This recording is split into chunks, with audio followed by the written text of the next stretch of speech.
It is potato pulling time. We've got purple sweet potatoes out here. That's the vine that's here. Um, it is a little bit past time that we should have harvested. Probably should have harvested in September, but we've had a lot going on. So I'm gonna go ahead and do it now. I don't expect to get large potatoes. I expect to get the small tubular potatoes, just because we didn't have the rootstock isolated and like a cover mat or something so that the vine couldn't spread and put down more roots and all of that. So we'll probably get several of the smaller potatoes rather than the big ones. And but that's okay. I need to get them harvested and so that they don't go to seed for next season.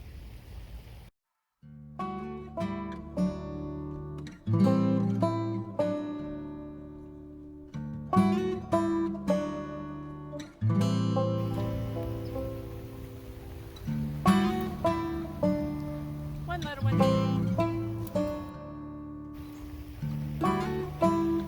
Look at this earthworm.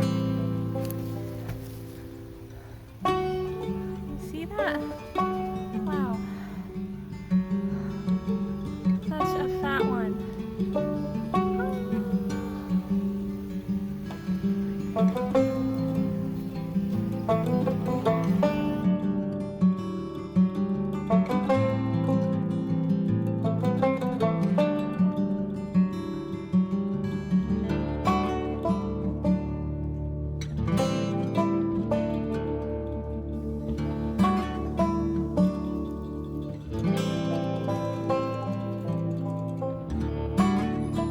Finally got this area pretty much cleaned up.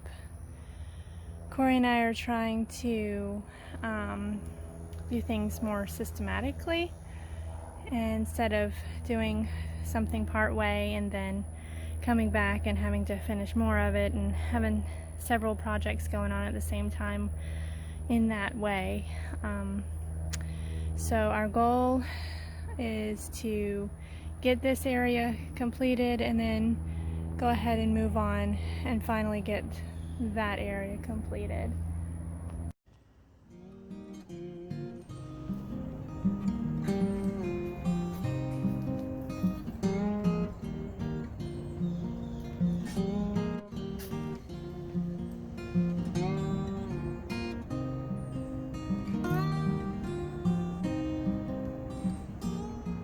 Good morning. This morning I am determined to get things done. I'm having a hard time since being back from Georgia getting back into my routine. It's really overcast. I love overcast, but today it's a little bit gloomy for me. But I'm gonna get out here and do some things. Yesterday was very productive. I was able to clean up the herb garden, get it ready to place down some more weed mat, and I got a bunch of the really bad weed vine growing all over my flowering vines, and I'll show you that in a minute. Corey came home and moved some dirt, so we're progressing, which I'm very thankful for. Just on the other side of this camera from me is this vine, the Confederate jasmine, and it had previously been covered by that crazy, horrible vine, also covering up my garlic vine, which is beautifully blooming right now and coming over this trellis really nicely. The purple flowers are the garlic vine flowers,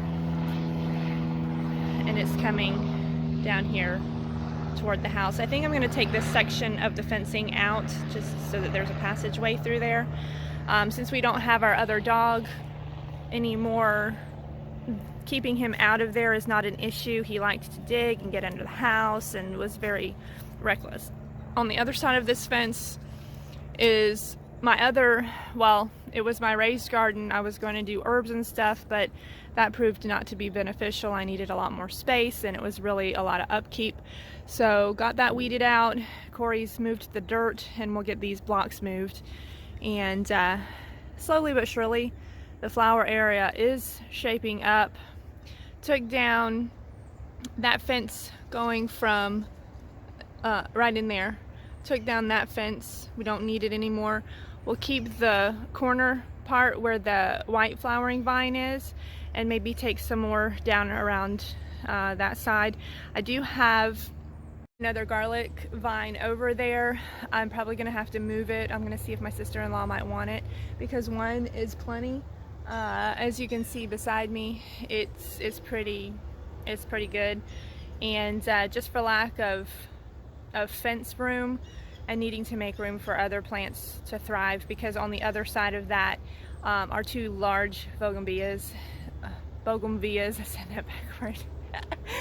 And so I'm going to have to do some adjustments on that, because you get too many big things growing together, they just all converge. Now, even though Corey's not here to help me with this, which I told him I needed his help, I am going to see what all I can do in laying this mat. I do need his help lifting up the rubber mats, and because those are quite heavy, because I want a weed mat underneath them to make the whole line fluid down the way. But I am probably going to go ahead and just put it down the length that I want it, and just put it over the rubber mat, and then when he gets here, peel it back and let him lift up the rubber mats, and we'll just put the ground cover underneath that.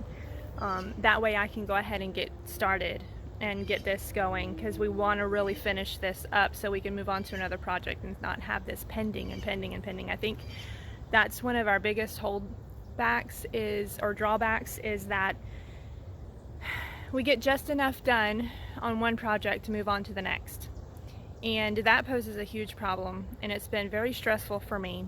Corey and I had a long conversation the other night, quite emotional for me, because it weighs heavily when there's so many little things to do. It gets very overwhelming for me. So what we've decided to do is come together, have a plan, work on it, finish the project to where it's maintainable, and then move on to the next thing, so that we don't get so many projects going that are just, you can't keep up with them, and we want to thrive and succeed at this and not fail. So that's our goal right now. Let's get started. I'm gonna go to the shed and get the weed mat. Good morning, birds. I'm gonna see if I can walk by them without disturbing them. Hopefully they'll stay, but they come, I guess, every day, and I want them to feel safe here. Oh well, they're gonna trust me. That's awesome. It's gonna happen, y'all.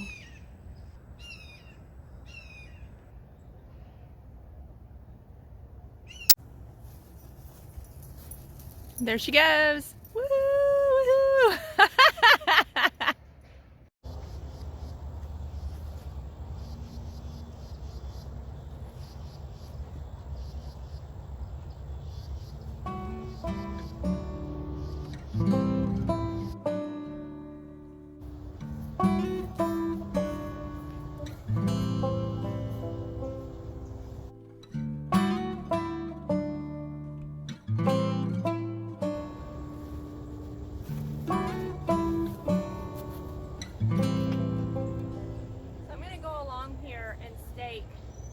According to the edge of the garden bed on the log pieces, because it's so irregular, and then I'll stretch it and cut against the fence line.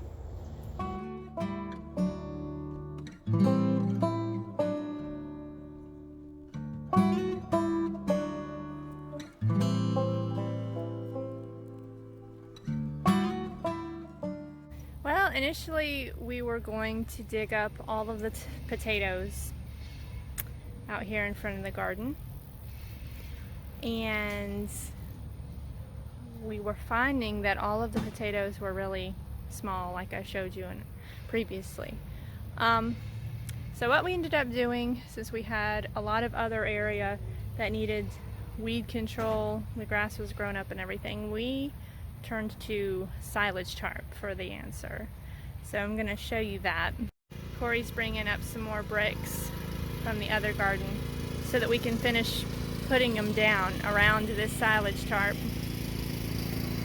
We'll leave it there for quite a while to get everything killed. And then we'll have something to really start with, so we don't have to put all of the hard labor hours into digging all the potatoes, making sure all the vine is removed, getting all this grass. It's the stuff that's holding the tarp up over here, the tall grass. So we figured that that would give us a solution without breaking our backs. So I'm back inside. Just wanted to comment for a second on that silage tarp. That was a lot of hard work. If you've never dug potatoes, at least to that volume, you'll have an experience when you do. I'm thankful that we used the silage tarp to get rid of all of that vine and all of the grasses that needed to be taken care of, because that's really hard on your back to try to get rid of all of that. Eventually, well, we want to get rid of all the vine, we want to get rid of all the grass there so that eventually we can spread more garden that way. We'll be more choosy next time as to how we grow potatoes, and because it's a vining thing and it's harder to maintain. But now I'm inside. I'm finishing up the vlog with a pot of split pea soup. It is supposed to be simmering. I think it's a little bit going a little bit strong there. But it's the golden split peas, potatoes, onions, celery, seasonings. I'm excited to see how that is going to turn out. Thank y'all for joining me this time, and we will see you next week.